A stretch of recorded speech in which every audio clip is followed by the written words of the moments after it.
Kasi every time na pumapasok ako doon, pinapauwi na niya talaga ako. Yung pa rin na yes, sinasabi. Ma'am, ano pong sinabi niyo sa kanya dahil pinapauwi na po kayo?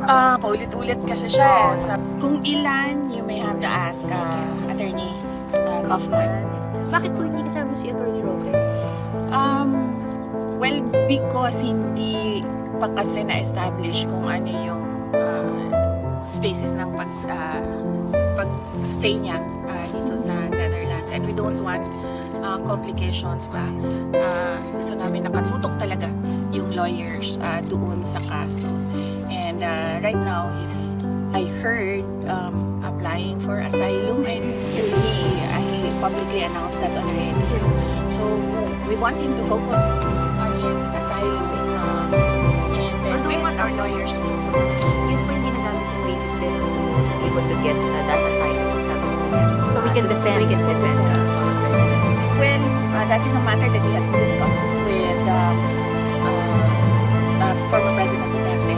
But right now, he's not nominated as a.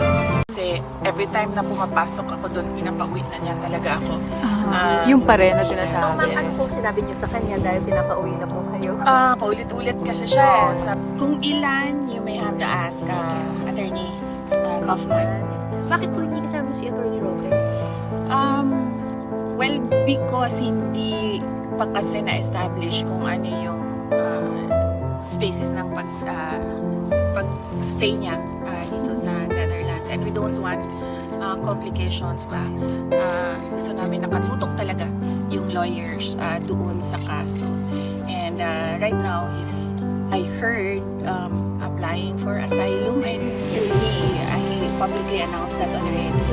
So we want him to focus on his asylum, and then we want our lawyers to focus on his. Yun po hindi nagamit yung basis din to be able to get that asylum. So we can defend. Well, that is a matter that he has to discuss with former President Duterte. But